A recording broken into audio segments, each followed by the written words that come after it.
అనుకోకుండా కాఫీకి దిగడం జరిగింది. అదే కాఫీకి జాతీయ రహదారి దిగకుండా కొంచెం ముందుకెళ్ళి ఉంటే రోడ్డు మీద చంపేసేవాళ్ళే.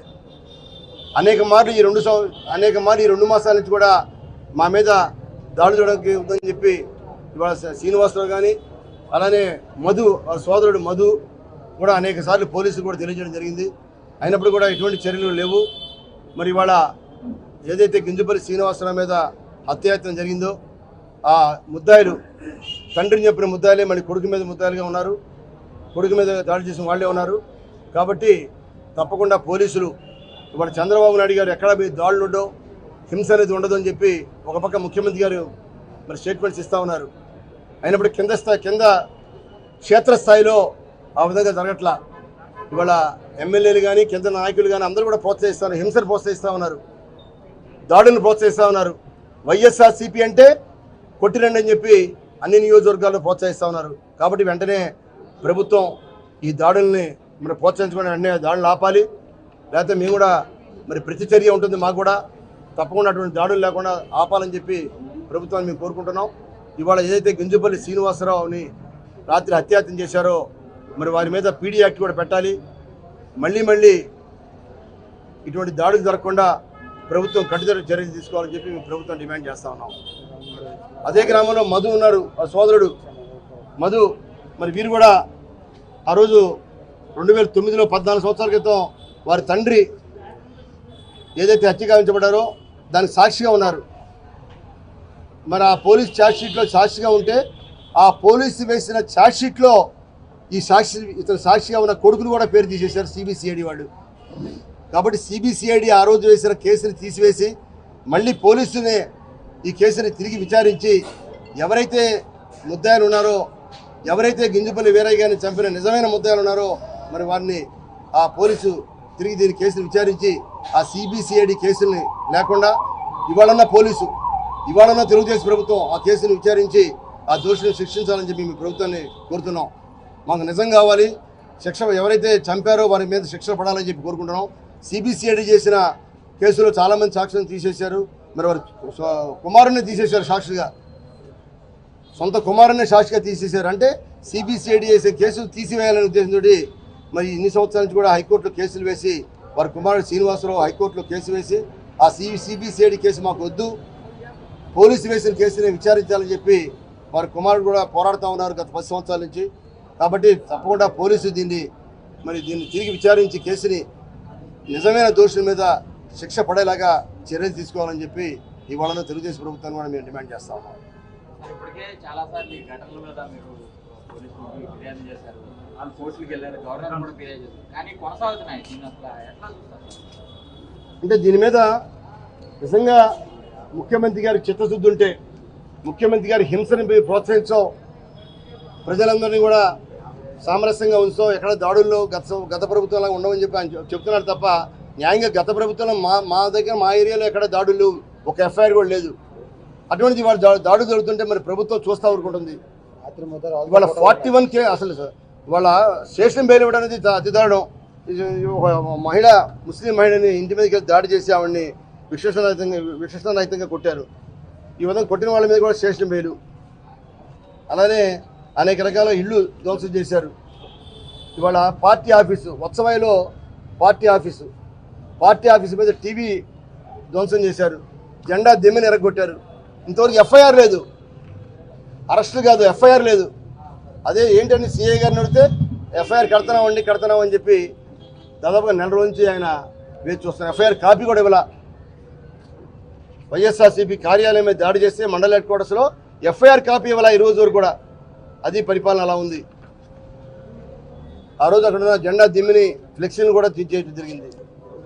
ఇవాళ అక్కడ మహిళల్ని ఇదే నవాపేట గ్రామంలో ఎలక్షన్ కౌంటింగ్ అయిన మర్నాడే ఇదే గ్రామంలో నవాపేట గ్రామంలో ఒక మహిళల మీద ఏ విధంగా దాడి చేశారు చూడండి.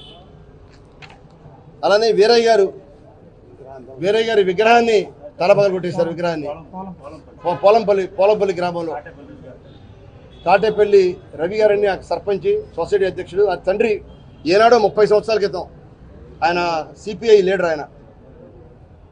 ఆయన మీద కూడా తల శిలాఫలకాన్ని వెరగొట్టారు. అలా రాజశేఖర రెడ్డి గారి విగ్రహం ఉంది. రాజశేఖర గారి విగ్రహం, ఆ విగ్రహాన్ని కూడా సుత్తులతోటి మొత్తం ధ్వంసం చేశారు జగ్గయ్యపేట కాన్స్టిట్యున్సీలో. ఇన్ని రకాల విధ్వంసకాండం జరుగుతూ ఉంది ఎన్టీఆర్ జిల్లా జగ్గయ్యపేట కాన్స్టిట్యున్సీలో.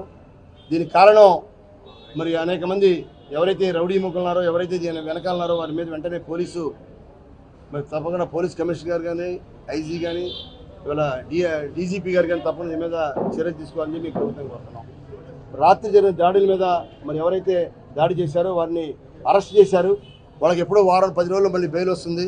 అలా కాకుండా ఆ గ్రామం మీద ఈ కేసు మర్డర్ కేసు ఏదైతే వాళ్ళ విచారణలో ఉన్న మర్డర్ కేసు తేలేంత వరకు కూడా ఈ ముద్దాయిల్ని మరి పీడీ యాక్ట్ పెట్టి గ్రామంలో రాకుండా ఉంటే ఆ గ్రామంలో శాంతియుతంగా ఉంటుంది ఆ గ్రామం. లేకపోతే మళ్ళీ శ్రీనివాసరావు మీద వాళ్ళ తమ్ముడు మధు మీద, అలానే ఇక్కడ కృష్ణ అని అక్కడ సొసైటీ అధ్యక్షుడు, చెరువు సొసైటీ అధ్యక్షుడు, ఈయన మీద ఎవరిని కూడా మరి వాళ్ళ బతకనిచ్చే పరిస్థితి లేదు. కాబట్టి తప్పకుండా దీని మీద న్యాయ విచారణ గట్టిగా జరగాలని చెప్పి డిమాండ్ చేస్తున్నాం.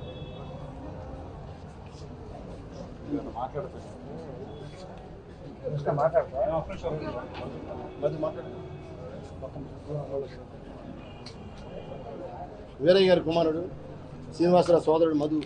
ఎన్టీఆర్ జిల్లా పెనాంచిపల్లి మండలం నవాపేట గ్రామంలో 2009 కార్తీక సోమవారం రోజున గింజపల్లి వీరయ్య గారిని అతి కిరాతకంగా గుళ్ళో నా సమక్షంలో హత్య చేయడం జరిగింది. దీని మీద ఆ రోజు ఎఫ్ఐఆర్ ఇవ్వడం జరిగింది. ఇచ్చి ఆ రోజు ఉన్న ముద్దాయిలందరినీ కూడా కేసు ఫైల్ చేసేసి చట్టరీత్యా చర్యలు తీసుకున్నారు. బిల్ రాకుండా 6 నెలలు చేయడం జరిగింది.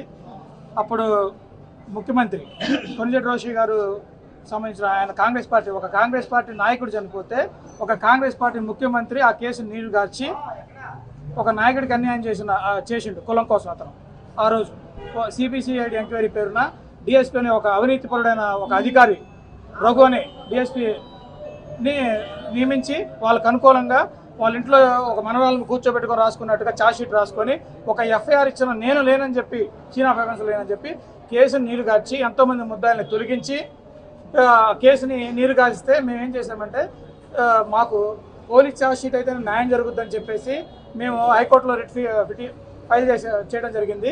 సో దాని మీద ఇప్పుడు కూడా దాన్ని వాయిదాలు రానికుండా చేయడం, దాని మీద ఇబ్బంది అవుద్దని చెప్పేసి దాన్ని ప్రొలాంగ్ చేసుకోవడం, వాయిదాలు రాకుండా చేయడం ఈ వంతున హై లెవెల్లో జరుగుతుంది. కాబట్టి ఇప్పటికైనా ప్రభుత్వం స్పందించి ఈ కేసుని త్వరితగతిన విచారించి నిజమైన నిర్దోషులు ఎవరైతే ఉన్నారో వారిని చట్టరీత్యా చర్యలు తీసుకొని వాళ్ళకి కఠిన శిక్ష వేయవలసిందిగా కోరుచున్నాము. అట్లానే మా నవాపేట గ్రామంలో ఈ 2024 ఎన్నికల అనంతరం ఫలితాలు వినపడలేదు. ఇంకా మధ్యాహ్నం 12 గంటల 1 గంటకే వర్షమడి దాడులు ఎస్సీ వర్గానికి చెందిన ఒక 7 మీద తలకాయలు పగలు కొట్టి ఒక్కొక్కరికి 16 కుట్లు 15 కుట్లు పడ్డాయి. గెలిచిన రోజు నుంచి దౌర్జన్యాలు. ఎందుకంటే ఈ ఎవరైతే వేరే హత్య కేసులో మా నాన్నగారి హత్య కేసులో ముద్దాయిలు ఉన్నారో వీళ్ళే ఆ ఊర్లో పెత్తనం చేయడం, స్టేషన్కి పోతే కేసులు కట్టకుండా ల్యాండ్ ఆర్డర్ని వీళ్ళు చేతిలో తీసుకోవటం, ఏది కూడా కేసు ఫైల్ చేయకుండా భయం లేకుండా బెదిరింపులు. ఎవరైనా డ్వాక్రా గ్రూప్ సంఘాలు ఉన్నాయి అనుకోండి, ఎలక్షన్ పెడతారంటే మీకు సంక్షేమ పథకాలు రాకుండా చేస్తాం, మేము ఏదైనా చేస్తాం, గవర్నమెంట్ మాది అని చెప్పేసి. అలానే రజకుల నవాపేట రామన్న పంట చెరువు ఉంది, ఇతనికి బెదిరింపులు, ఫోన్ చేసి నీ అంతు తెలుస్తాం, నిన్ను చంపుతాం, నిన్ను పొడుస్తాం అని చెప్పి పొద్దున బెదిరించారు. సాయంత్రానికి గింజపల్లి మా అన్నయ్య మీద దాడి. ఈ ముందున హెచ్చరించి దాడులు చేయడం సంస్కృతి. రాయలసీమలో లేని ఫ్యాక్షన్ని నవాపేటలో ఒక ప్రశాంతమైన ఎన్టీఆర్ జిల్లాలో ఈ విధంగా దాడులు ప్రోత్సహించడం, దాన్ని పోలీసులు ఈ ముద్దాయిలకి ఏదైనా చెప్తే వాళ్ళ మాట వినటం, వాళ్ళు చెప్పింది చేయడం, ఈ ముందు నవాపేటలో ల్యాండ్ ఆర్డర్ లేకుండా చేయడం జరిగింది. ఈ గొడవలన్నిటికీ కారణం ఈ విధంగా ఈ ముద్దాయిలు ఎవరైతే రౌడీ షీటర్లు ఉన్నారో వాళ్ళ మాట వినటం, ఈ విధంగా జరగడం వల్ల ఈ విధంగా నష్టం జరిగింది. నవాపేటలో ఈ ఘర్షణ వాతావరణానికి కానీ ఇలాంటి పరిస్థితికి కారణం కూడా కేవలం అది మాత్రమే ఈ విధంగా తెలియజేస్తున్నాను.